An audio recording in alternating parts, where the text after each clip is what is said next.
Magandang gabi mga kabulgar, narito na ang mga balita ngayong Miyerkules. Senator Marcoleta, naniniwalang planado ang plunder case laban sa kanya. Sinabi ni Senator Rodante Marcoleta nitong linggo na ang plunder case na isasampa laban sa kanya ay planado at isa lamang umanong paraan upang pigilan itong makadalo sa impeachment trial ni Vice President Sara Duterte na gaganapin sa July 6. Maliwanag na planado po ito mga kababayan kasi 2 linggo bago nagpahayag ang ating ombudsman, sinabi na rin ni Ping Lacson na tila siyam pa na senador ang makukulong.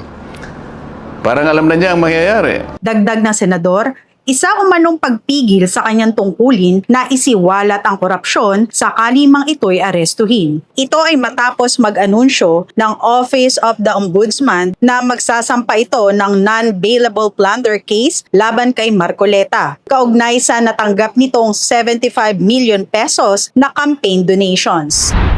Concrete barrier sa EDSA maayos na. Para sa boses ng katotohanan magbabalita, Brian Kidzon. Muling binuksan sa mga motorista ang 3 linya sa EDSA matapos alisin ang mga concrete barrier sa bahagi ng Corinthian Gardens at White Plains, kasunod sa isinagawang kilos protesta sa kahabaan ng EDSA. Ayon sa Metropolitan Manila Development Authority, possible na muli sa mga sasakyan ang lahat ng linya sa naturang bahagi ng pangunahing lansangan. Naalis na rin ang bus na naunang humarang sa kalsada dahilan upang unti-unting bumabalik sa normal ang daloy ng trapiko sa lugar. Nagbubulgar, Brian Kitson. Senator Ping Lacson, pinabulaanan na planado ang plunder case ni Senator Marcoleta. Para sa boses ng katotohanan magbabalita, Jenny Albason. Hindi naniniwala si Senator Lacson sa paratang ni Senator Marcoleta na planado umano ang plunder charges na isinampa laban sa kanya. Ayon kay Lacson, isa lamang umanong panggagaslight ang paratang ni Marcoleta na planado ang kasong plunder upang pigilan itong isiwalat ang mga korupsyon at upang hindi makadalo sa impeachment ng bise. Ito ay matapos maglabas ng pahayag si Marcoleta na pinipili umano ng mga otoridad ang mga naglalayong i-expose ang katiwalian, samantalang bigo naman daw umano arestuhin ang mga nasa likod ng malawakang korupsyon. Nagbubulgar, Jenny Albason. Senator Amy Marcos nakisali sa EDSA rally at tinawag na bangag ang gobyerno. Para sa boses ng katotohanan magbabalita, Miguel Banaag. Nakiisa si Senator Amy Marcos sa isinagawang protesta ng Iglesia ni Cristo nitong Martes sa EDSA People Power Monument sa Quezon City. Naglabas ng saloobin ang senadora sa mga pagkukulang ng kasalukuyang administrasyon. Pinuna rin nito ang pagbabiyahe ng Pangulo abroad sa pakikipagpulong nito sa mga foreign countries. Tinawag nitong bangag ang gobyerno dahil marami umanong Pilipino ang naghihirap sa mga bilihin. Pagkain ginintuan at napakahirap na buhay. Wala silang pakialam. Pagkat itong gobyerno ay bangag! Nagbubulgar, Miguel Banaag. Pakinggan naman natin ngayon ang boses ng bayan. Sa gitna ng mga isyong kinakaharap ng bansa, mahalagang marinig ang boses ng bayan. Samahan niyo akong alamin ang pananaw ng masang Pilipino patungkol sa plunder case laban kay Senator Marcoleta. Naniniwala. Parang totoo yun. Eh, siyempre, yung milyon-milyon yung pira yan. Bakit yung mga nagnakaw ng mali-maliit ang pera, bakit hindi nila kasuhan ng plunder? Ang iglesia, hindi naman sila tutol sa batas. Kaya nga, dapat fair. Sabi niya baka nga. Oo, may rally ng mga iglesia, napakadami. Sinamahan siya ng mga kapwa niya kapatid. At yan ang mga saloobin na nakalap sa araw na ito. Para sa Boss ng Katotohanan, ako si Calcherin Bago, nagbubulgar. Diwata, nakipagkita kay MMDA General Manager Nicolas Torre III. Muling kinaaliwan sa social media si Diwata matapos niyang tanggapin ang challenge ng mga netizen na makipagkita kay MMDA General Manager Nicolas Torre III. Nag-ugat ito sa mga birong nagsasabing magkamukha umano ang dalawa, dahilan para mas lalong umingay ang usapan online. Sa kanilang naging pagkikita, game namang naisabay ang dalawa sa biroan ng netizens na agad na namang umani ng iba't ibang reaksyon at komento sa social media. Millie Bobby Brown, nagbahagi ng behind the scene ng Enola Holmes 3. Para sa Boss ng Katotohanan, narito si Kayshirin Bago. Nagpasilip ng mga larawan ng star na si Millie Bobby Brown na kuha mula sa behind the scenes ng Enola Holmes 3 sa kanyang Instagram account. Makikita sa larawan ng co-host nitong si Louis Partridge na muling gaganap bilang Tewksbury. Ngayong araw ng Hulyo 1, ilalabas ang premiere ng panibagong pelikula na Enola Holmes 3. Nagbubulgar, Kayshirin Bago. Alex Ayala, papalo na sa second round ng Wimbledon.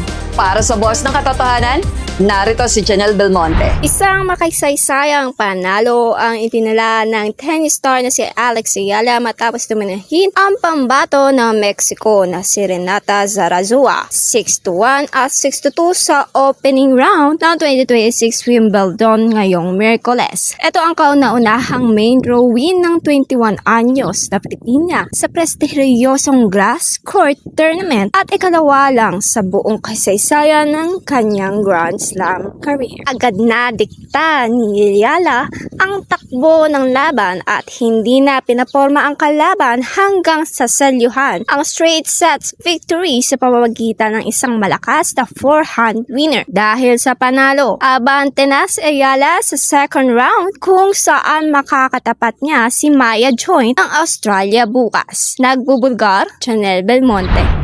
Ayan, July 1 na. Talaga naman, Feli, nasa kalahati na tayo ng taon at hindi na to mapipigilan, napakabilis. Correct. At ikaw, parang di sa susunod, July 6 na, mabilis na nga, sabi ko nga.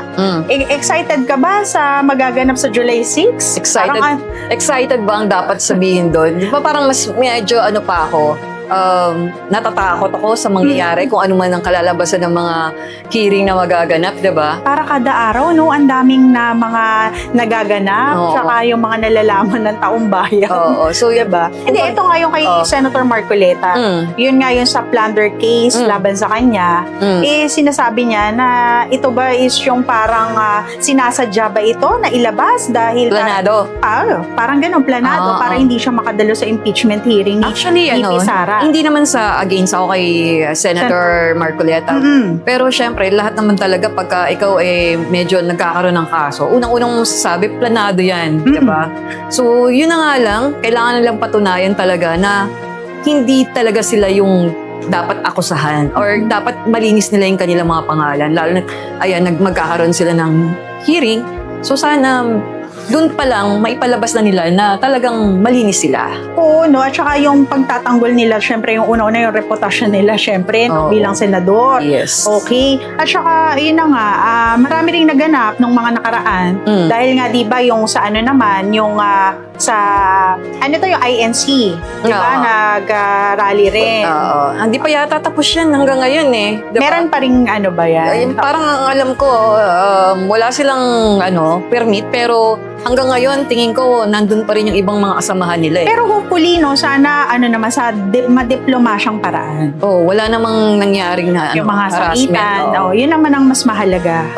Basta maipadala nila or maibigay nila yung message nila sa taong bayan at saka sa mga namumuno sa ating gobyerno kung ano man yung sinasabi nilang dapat nating malaman. Mahirap na kasi yung maging bulag, pipi at bingi sa panahon ngayon, di ba? Kailangan may action na yan. At nakakatuwa rin na meron ng mga nanguna, di ba? Knowing yung mga INC ang nandoon. Naniniwala pa rin naman ako na may mga good leaders talaga.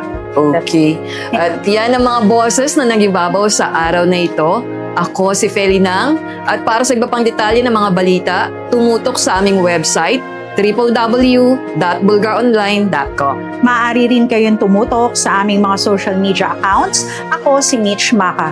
Sa panahong mahalaga ang katotohanan, paiingayin pa rin ang boses ng bayan.